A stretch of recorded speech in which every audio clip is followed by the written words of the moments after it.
இந்த medial end of the popliteal crease, அதாவது பின் மடிப்பிரேகை இருக்கு இல்லையா, அதாவது முழங்கால் பின் மடிப்பிரேகை பாப்புலேட்டல் கிரீஸ்னு பேர். அந்த முழங்கால் பின் மடிப்பிரேகையினுடைய உள்பக்கத்துலேருந்து ஒரு சூன் முன்னோக்கி ஒரு சூன் கீழே, இதுதான் எஸ்பினே. இது ஒரு சூன் அப்ராக்சிமேட்டாக வச்சுக்கணும். அல்லது இந்த டிபியல் டீப்ரோசிட்டி இருக்கு, இங்கே டிபியல் டீப்ரோசிட்டி இருக்கும். அதோட கீழ் எல்லையிலேருந்து நீங்கள் நேராக இங்கே கொண்டு போகணும். எஸ்பிசிஸை கனெக்ட் பண்ணணும். இந்த டிபியல் டீப்ரோசிட்டி இந்த எண்ட்லேருந்து கீழே போய் கொண்டு போயிட்டு எஸ்பிசி நினைச்சிங்கன்னா அந்த இடம்.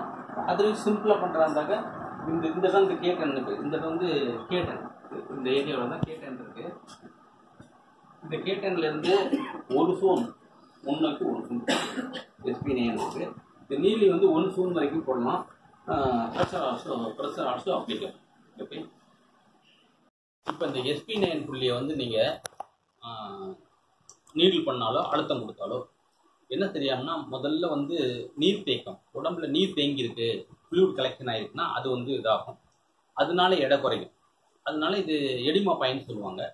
இதோட இந்த எஸ்பி9ஓட ரென்ஃபை ரென்னயன் UB20 ரென்ஃபை ரென்னயன் UB20 இந்த புள்ளியை போடுகிற பொழுது உடம்புல ஏற்படுற நீர்த்தேக்கம், அடுத்து நீர்த்தேக்கம் குறையும், எடை குறையும். எங்கேயாச்சும் அடிபட்டு வீங்கி இருந்தால் கூட, ஸ்வெல்லிங் இருந்தால் கூட அது வெளில வரும். அந்த அளவுக்கு மிக முக்கியமான பாயிண்ட்.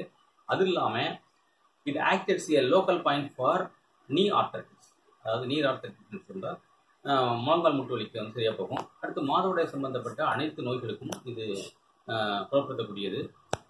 இந்த பார்த்தீங்கன்னா சம்டைம்ஸு இது பல்ஜாக இருக்குது, கர்ப்பப்பை பல்ஜா